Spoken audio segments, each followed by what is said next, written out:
Hola, ¿qué tal? Muy buenas tardes, ¿cómo están? Les saluda Jorge Escamilla H., escritor y autor del libro de la Sociedad Moderna y locutor de su programa La Sociedad Moderna a través de DGES TV, TV Aprendiendo. Agradecemos inicialmente al licenciado Manuel Salgado Cuevas por la oportunidad y el espacio que nos brinda para poder llegar a platicar el día de hoy con ustedes acerca de un tema que tiene que ver precisamente con la cuestión familiar.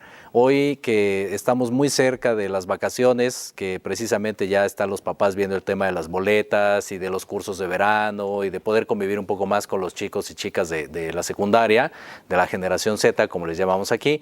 Entonces, tenemos una opción, vamos a tener aquí dos especialistas en la parte de psicología para ver lo que es realmente cómo pueden interactuar, la parte de las, ¿cómo se podría decir? Las creencias familiares, tiene que ver mucho las tradiciones familiares, el comportamiento que ellos ven en casa y lo que de repente en ocasiones ellos también logran reflejar a la sociedad, ¿no? Para nosotros pudiera ser como papás de repente una conducta muy natural, el decir alguna frase, pero para ellos se les va quedando marcado y entonces cuando ellos van creciendo o incluso dentro de la misma edad que tienen, se desenvuelven en otro ámbito, resulta que el comportamiento de repente puede causar un poquito de ruido y luego como papás pues resulta que nos acongoja, nos molesta o nos sorprende incluso en ocasiones, ¿no? De que se comporten de esa manera.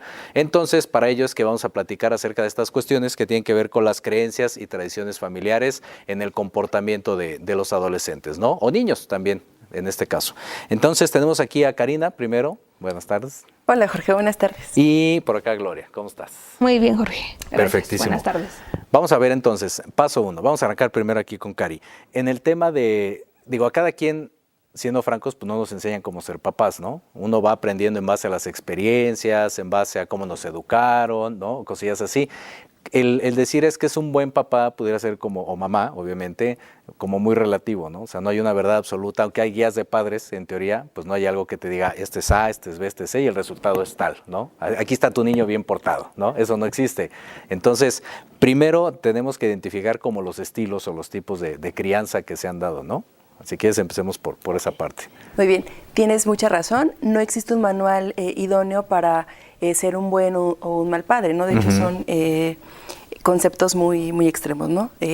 Entonces, sí existen estilos de crianza, existen, por mencionar, está el negligente, que llega a tener cierto abandono hacia el hijo, está el autoritario, que es el típico, aquí yo mando y lo que tú pienses o sientas no importa. Este estilo de crianza, que es el autoritario, es el que predominaba hace algunos años. Está el permisivo, que es el que llega a predominar en el presente. ¿Por qué? Porque el permisivo es donde el hijo lleva la batuta y entonces es sí hay límites, sí hay reglas, pero el hijo al final del día siempre encuentra una forma de saltar esas reglas, ¿no? Entonces, por ejemplo, ¿no? Pues si no realizas esas actividades no vas a poder salir a jugar con los cuates, ¿no? Y resulta que no lo hizo, pero el niño o el adolescente ya puso caritas así de, ay, pero ándale, ¿cómo no? Gatitos de ojo de Shrek y ya. Ándale, exactamente. Sí. Y entonces se evita esta consecuencia, ¿no? Y eso hace que la conducta de no seguir instrucciones se repita.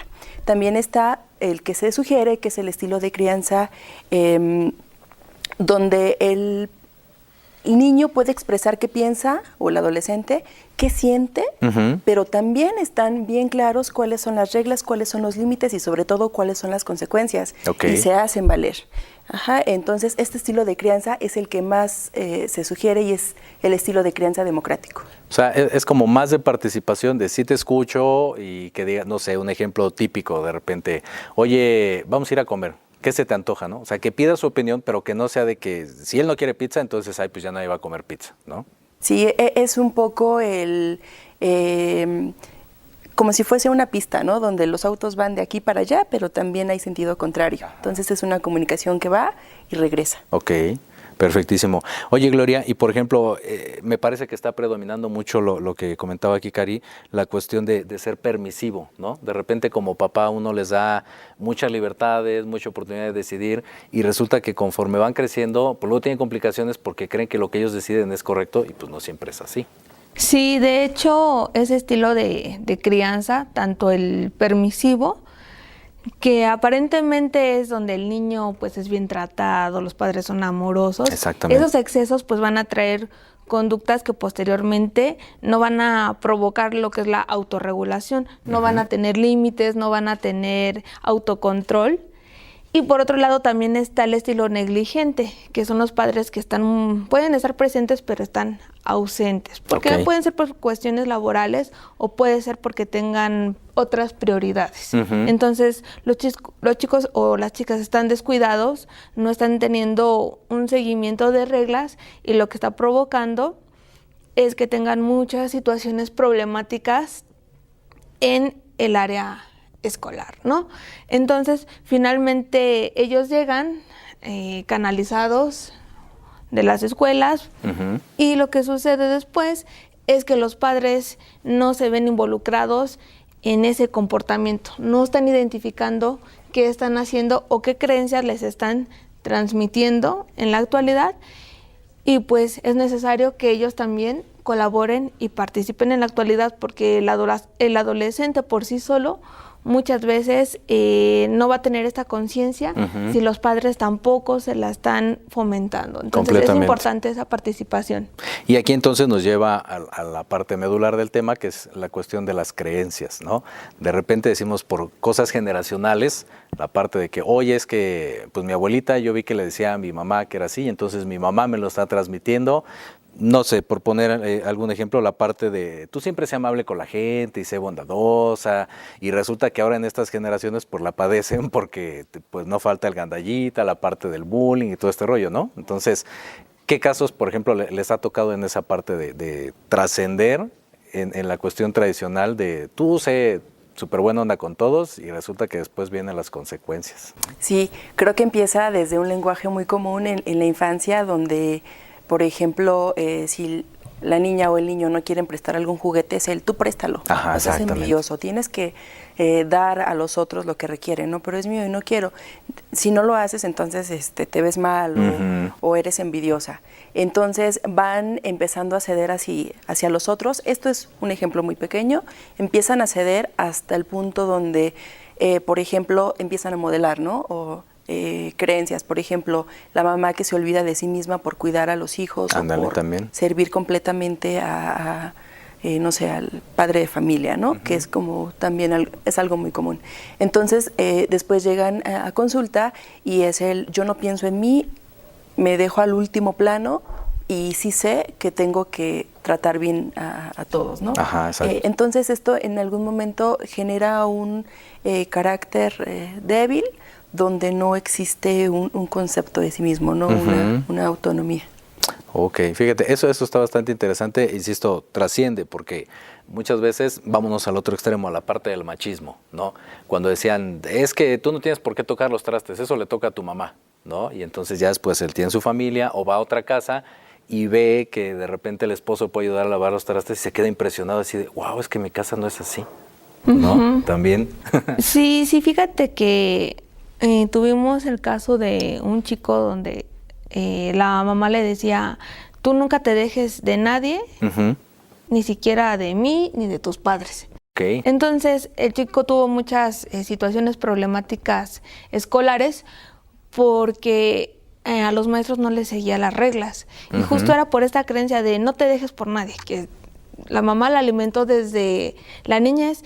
Y también, claro, fue un aprendizaje que ella tuvo previo en la tercera generación, ¿no? Con los abuelos de este chico, donde no te debes de dejar, sin nunca darle a entender que tendría que distinguir cuándo sí y cuándo no. Cuándo podría seguir indicaciones o por qué era indicado y en qué momento sería conveniente. El chico simplemente tenía esa creencia de que ante nadie se iba a dejar.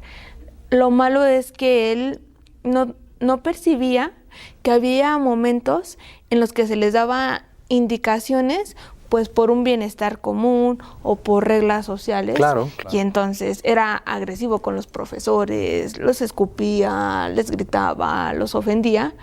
Y son esas creencias que no funcionan, que ya no están funcionando para él.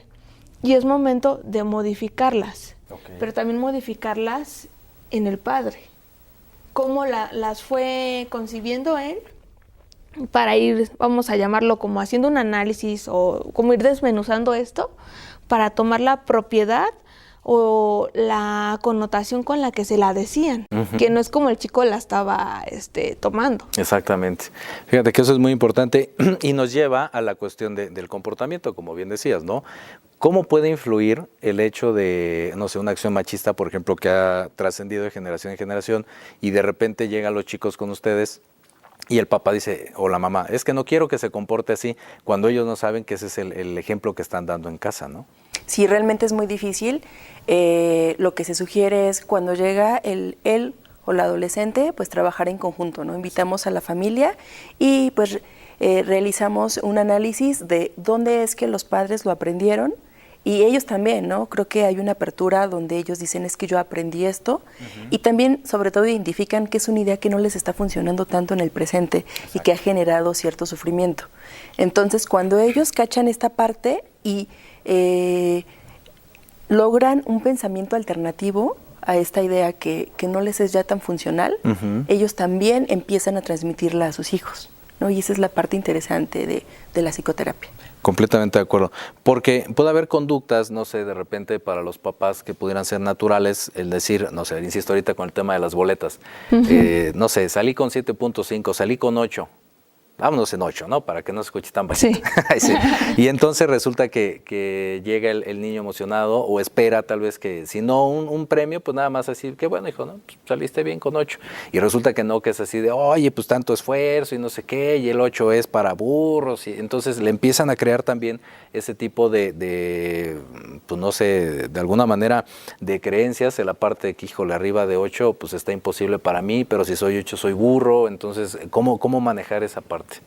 Sí, justo había el caso de una adolescente donde sus papás también le estaban exigiendo calificaciones, incluso el 9 era así bajo, ¿no? Porque desde el punto de vista de ellos la chica podía dar más, podía siempre dar más, y ella en la parte inicial pues sí se defendía, ¿no? O sea, ese es un 9 por el cual yo me esforcé, es lo mejor que yo pude hacer y yo no entiendo por qué mis papás están pidiéndome más, siendo que yo tengo un máximo esfuerzo y eso es lo que yo aporté. El punto es que le fue generando ansiedad, un trastorno de ansiedad, donde ella ya estaba de mal humor en la escuela, le contestaba mal a los padres, a sus compañeros, le contestaba mal a sus padres y a los profesores. Hicimos un análisis donde ella pudo conceptualizar de manera distinta el esfuerzo que estaba haciendo. Captamos la atención de los padres, donde ellos mismos nos contaron, o sea, cada quien por su lado tuvieron padres exigentes. Y ellos también tenían ambiciones que no se habían logrado cumplir en esa etapa. Entonces estaban trasladando en ella esas ambiciones. Por lo tanto, le exigían de más porque en ella visualizaban esa meta que no habían logrado culminar, ¿no? Okay. Sin embargo, de una manera errónea, donde lo único que iban a lograr pues es que ella coartara o desistiera de lo académico, porque para ella ya estaba representando algo aversivo, algo que jamás iba a poder alcanzar y pues iban a llegar al mismo punto que ellos, ¿no? Entonces, ¿dónde esas creencias estaban limitando y dónde la meta inalcanzable se iba a cubrir? Finalmente no iba a ser, sino dejando que ella lo hiciera a su propio estilo, y también donde ellos lograron sanar un poco esta cuestión en donde estaban en ese momento era algo aceptable, era algo bueno, que lo disfrutaran en vez de trasladarse a la parte donde no habían logrado alcanzar. Completamente de acuerdo. Fíjate que sí, eso es bien interesante. Y me surge aquí, me parece que lo podemos hilar de ese modo, con la frase de yo le voy a dar a mi hijo lo que yo no tuve, ¿no? Esa es típica, así de milenaria, ni siquiera de generación así milenaria. Entonces, ¿cómo pudiéramos evaluar hoy en estos días? Porque insisto, cada uno pues tiene su versión, pero hoy en estos días, en base a los chicos como son ahora, al tema de la tecnología y todo lo que nos involucra, ¿cómo se puede evaluar esa frase? A ver. Ok. Sí es básico el poder diferenciar qué es lo que el chico requiere, qué es lo que él, en cuanto a su propia vida, cuáles son sus objetivos, cuáles son sus habilidades, cuáles son sus propias metas. Creo que la base de todo esto es el reconocimiento, que los padres puedan reconocer que, de acuerdo al caso que comentaba Gloria ahorita, puedan reconocer, ok, no alcanzó el 10, pero observé que se esforzó, entonces voy a reconocer ese esfuerzo que hizo y sobre todo respetar, ¿no? Romper con esta idea de que el que tenga un 8, que tenga un tache, lo hace ser, como comúnmente lo dicen, lo hacen ser burro, lo hace ser tonto. Romper con esta idea, ¿por qué? Porque de lo contrario se crean esquemas, ¿no? Que al final el niño se cree y el adulto defiende, ¿no? Ideas. Entonces, sí es básico que empiecen a respetar y que empiecen a reconocer las habilidades de sus hijos y sobre todo a conocerlos, ¿no? Desde una empatía donde se olvidan de sí mismos por poder tener la apertura, la comunicación en cuanto a lo que tú quieres, qué es lo que a ti te gusta, qué es lo que a ti te mueve, no qué es lo que yo hubiese querido. Ok, completamente. Me gusta. Si les parece, entonces vamos a hacer una pequeña pausita, muy rápida nada más para ver aquí un par de temas. Quiero regresar con la parte del comportamiento. Yo creo que estaría bueno. ¿Cómo después de todas estas situaciones que ya verificamos, que ya pusimos muy puntuales, cómo influye en el comportamiento de los chicos y de las chicas y cómo poder apoyarlos desde la parte terapéutica? ¿Sale? ¿Les parece? Entonces vamos a hacer una pequeña pausa y regresamos a la sociedad moderna. Tú que estás a punto de terminar el nivel secundaria e ingresar al nivel medio superior, es tiempo de decidir hacia dónde deseas encaminar tus estudios. Decide tu bachillerato. Decide tu bachillerato. Decide tu bachillerato. Decide tu bachillerato es un portal donde podrás encontrar actividades de orientación vocacional, la información que requieres para ingresar o continuar estudiando el bachillerato y qué puedes hacer después de terminarlo. Dentro del portal podrás encontrar las siguientes opciones. ¿Sabes para qué eres bueno? En esta opción podrás realizar un test, el cual te ayudará a identificar tus intereses y habilidades vocacionales. Realizarás 2 pruebas y al final se proporciona un reporte en el cual te aparecerá tu perfil y áreas de conocimiento que se encuentran asociadas hacia ti. Descarga la guía. Se te proporciona una guía la cual está basada en el examen que presentarás originalmente. No obstante, te recomendamos tener presentes tus estudios básicos de secundaria para que sea reforzada tu preparación para este examen. ¿Qué es el bachillerato? ¿Qué es el bachillerato? Si aún tienes dudas de lo que es y en qué se conforma un bachillerato, aquí te describe la información que requieres. ¿Cómo encontrar una beca? No hay excusas para no seguir estudiando. Dentro de los beneficios de Decide tu bachillerato, brinda apoyo de becas a la necesidad de cada uno de sus estudiantes. Ingresa al portal www.sems.gov.mx/Decide tu bachillerato. Te solicitan completar un registro para quedar inscrito en el portal y tener una sesión disponible.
Listo, amigos, pues ya estamos de regreso aquí a la sociedad moderna y estamos platicando acerca de la parte sociológica, de la parte psicológica en cuestión de las creencias familiares, de los comportamientos que nosotros vamos trasladando a las nuevas generaciones y posiblemente también que a nosotros nos dieron nuestros papás o veíamos de nuestros abuelitos, ¿no? O abuelitas. Ahorita, por ejemplo, quedamos que íbamos a platicar el tema de cómo influye en la parte del comportamiento de los chicos. Hay algunos que se vuelven un poco más explosivos, otros más más agresivos, otros muy temerosos, ¿no? Muy sigilosos. Entonces, vamos a regresar primero aquí con Gloria. En base a las experiencias y todo esto que estuvimos platicando, ¿cuál crees que pueda ser el comportamiento de los chicos cuando llegan a la parte de la terapia con ustedes? Fíjate que algo muy curioso que sucede es que cuando tenemos el tiempo privado para hablar con ellos, es como el de, es que mis papás, ¿no? Entonces ellos también describen esa interacción que pues enfrente de ellos a veces no pueden expresar. Okay, sí. Sobre esas creencias que les empiezan a mencionar. Por ejemplo, una chica decía, mi mamá me solicita que yo me desempeñe bien, pero todo el tiempo me dice que yo ya estoy echada a perder. Y si yo ya estoy cansada de que me lo diga, y es el momento de que yo creo que ya no puedo hacer nada. ¿Cómo puede exigirme algo si todo el tiempo me repite que yo estoy echada a perder, ¿no? Entonces, ese tipo de creencias o ese tipo de lenguajes que se utiliza dentro de la familia, pues obviamente va creando comportamientos desadaptativos, ¿no? Como esta chica tenía algunos que a lo mejor tomaba cosas sin pedir permiso, también se estaba involucrando con chicos que a lo mejor no le iban a proveer mucha seguridad. Era una chica que ya tendía mucho a la mentira, pero sobre todo porque no había esta compatibilidad con los padres, ¿no? Entonces se ha hecho un trabajo muy importante con ellos porque captamos un ambiente de mucha comunicación donde garantizamos que van a poder hablar y donde los dos van a ser escuchados. No es como que me voy a poner del lado del padre o me voy a poner del lado de la madre o del chico o la chica. No, vamos a escuchar y entonces también los padres pueden comentar cómo fueron sus experiencias previas. Les comparten a sus hijos en esa etapa, como ellos la están viviendo, cómo eran sus padres. Eso es algo que no se esperan. Entonces, cuando eso se empieza a develar, es impresionante porque el padre o la madre de repente se deshace porque ya no recordaba en esa etapa, pero también el chico o la chica conocen a sus padres en un aspecto que no tenían ni idea. Y entonces estamos logrando la empatía. Esa es una de las partes de la psicoterapia, ¿no? Como voy a quedar ahorita a la mitad y ya te voy a comentar después el resultado. Tiene que ver entonces con la parte sensible, ¿no? El hacerle ver a los chicos que pues también los papás en algún momento fueron niños y que pudieron sufrir de violencia o de transmitir este tipo de ideas que erróneamente en muchas ocasiones pues también uno transmite a los hijos. Entonces, no sé, hablando de la parte de ser ansioso, por ejemplo, el comportamiento ansioso en algunos de los chicos, ¿qué actitudes son las que tú crees que los han llevado a formar ese carácter ansioso en ellos? Algo que es muy, que activa la ansiedad son las exigencias, ¿no? El saber que tengo que lograr este objetivo porque si no, entonces esto me va a llevar a tener la crítica de mi papá o de mi mamá. El saber que hay situaciones que se exigen del medio y que a veces, aunque haya esfuerzo, pues no se alcanza, ¿no? La otra puede ser cierto estilo de crianza negligente, donde hay gritos, donde no hay un medio que genere seguridad al niño o al adolescente. También es yo no puedo equivocarme porque si no entonces viene una consecuencia totalmente de castigo, ¿no? Refiriéndome a golpes, refiriéndome a gritos. Y también algo que he notado que activa cierta ansiedad es el temor hacia el medio, ¿no? El percibirse como alguien que no reconoce sus habilidades, sus capacidades, y entonces al enfrentarse a un área escolar o laboral está el mirarse como alguien incompetente para ciertas metas. Ahorita que dices en la parte de la exigencia, eso de repente creo que está costando mucho trabajo en las nuevas generaciones. Por la parte de ser permisivos, platicamos al principio, ¿no? ¿Qué tanto es el estira y afloja al momento de negociar ahora en todo momento con los chicos y las chicas? De repente dicen, es que le exiges mucho a tu hijo. Y ahí es donde viene el papá y me causa ruido porque dicen, oye, pues es que a mí, por lo menos cuando tenía su edad, eso era lo mínimo que me exigían, ¿no? Y ahora resulta que es como lo máximo que les puedes exigir. Y de repente por eso es que dicen que tal vez la generación Z es como más endeble, como más susceptible, como que todo el tiempo está como retraída, porque en teoría se les exige, pero versus otras generaciones no se exige tanto. Bueno, dicen, ¿no? Entonces, no sé cómo lo vean ustedes esa parte, ¿no? Los niveles de exigencia en base a cada generación. Sí. Bueno, es básico que todos los adolescentes o niños puedan tener límites y reglas, ¿no? Esto puede ser visto como un acto de amor hacia el otro, ¿no? Y en cuanto a exigencia, sería lo idóneo a partir de las habilidades, insisto, y de las capacidades que el joven tenga. Es ahí donde está te voy a exigir esto porque sé que es por aquí, pero nuevamente volveré a mencionar la palabra reconocimiento, ¿no? En la experiencia clínica que tengo, he observado que cuando se reconoce al niño o al adolescente en algo que tuvo, eso es un motivador excelente para que la conducta se repita. Exacto. Es más efectivo el decir, te felicito porque observé que te esforzaste, que el decir, es que eres un... te faltó hacer esto, sí. Te faltó hacer lo otro. Ajá, sí. Y casualmente los padres siempre están con la atención en lo que falta y no en lo que sí se esforzaron, ¿no? Entonces, la otra parte lleva el desánimo, ¿no? De, pues es que hice esto y no lo vio, pues entonces a lo mejor y tiene razón y yo no sirvo para hacer esto, ¿no? Sí. O sea, pudiera ser entonces el cómo de repente nosotros como papás damos el mensaje, ¿no? El que quieras proyectar y hablar de lo malo, obviamente porque tienes que hacer notar en algún momento las deficiencias, pero enaltecer la parte buena, ¿no? ¿Sabes qué? Sacaste 8, pero vimos, por ejemplo, que en inglés fuiste de menos a más, ¿no? Que empezaste con 6 y terminaste con 9. Oye, qué padre. Igual y para el siguiente puedes hacer esto. Como que hay un tipo de interacción así, ¿no? Sí, pues de hecho en esta sesión que te estaba comentando hay un apartado donde lo hacemos, que es donde le solicitamos ahora a los padres que le digan a su hijo todas esas virtudes, cualidades y aspectos favorables que ven en ellos. ¿Por qué? Porque hay un momento previo antes de ir a la terapia donde tú haces esto mal y toda esa canción, ¿no? Que los chicos ya conocen y ya la parte positiva ya no se acuerdan. Entonces, cuesta trabajo, porque cuando les ponemos, vamos a verlo como un reto, así de, a ver, acuérdese qué le gusta de su hijo, qué le gusta de su hija. ¿Qué son esas? Se quedan así de... Y empiezan a hacer este retroceso, a decirlo, pero no a nosotras, se lo tienen que decir. Que ahí está la parte complicada, ¿no? Y otra vez la vinculación. El reto. Ajá. Y no, pues...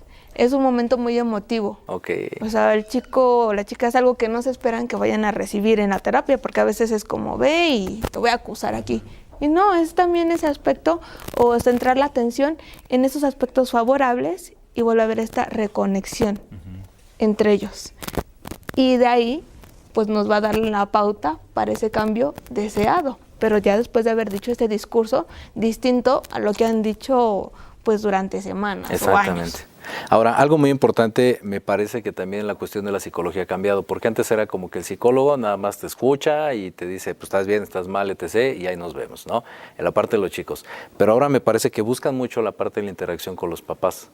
O sea, es como primordial y pasa en ocasiones de que está haciendo el trabajo, el psicólogo y demás, y llegan a casa y se repiten los comportamientos y te echan a perder todo el trabajo que habías hecho durante la semana.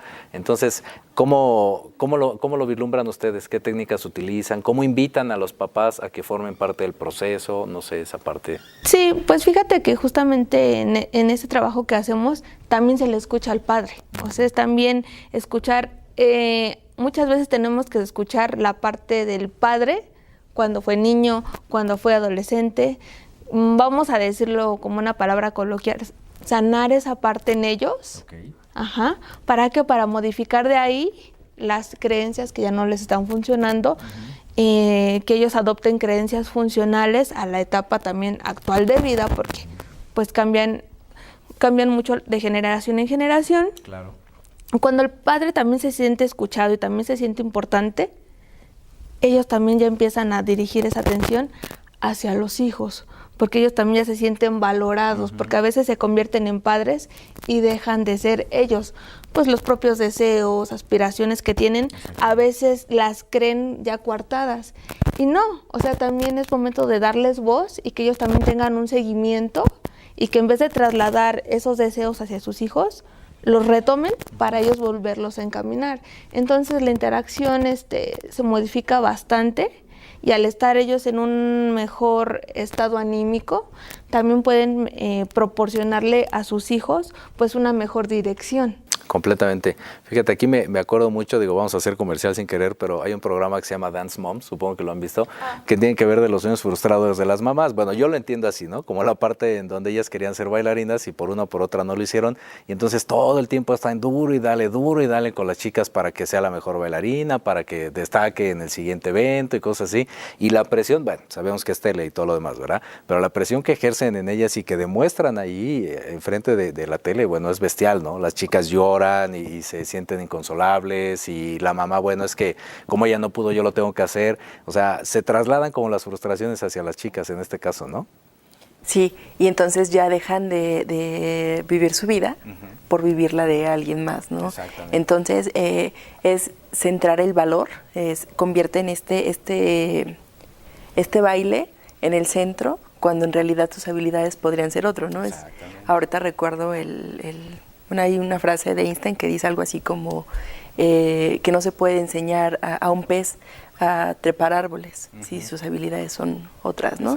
Entonces sí, y esto sobre todo puede llevar al niño a un estado de frustración o de ansiedad. Ok. Y hay otro, por ejemplo, me queda claro que es como más natural, la parte de ser explosivo, o es como el que más notamos de repente los papás, ¿no? Es que mi hijo es muy explosivo y cualquier cosa y se altera y se pone bien loco, etc. ¿Cómo pudiéramos erradicar eso desde el punto de vista de la psicología, con las terapias y demás? ¿Y cómo pueden apoyar los papás también en el día a día? Creo que sería un buen consejo en este caso, ¿no? Ok.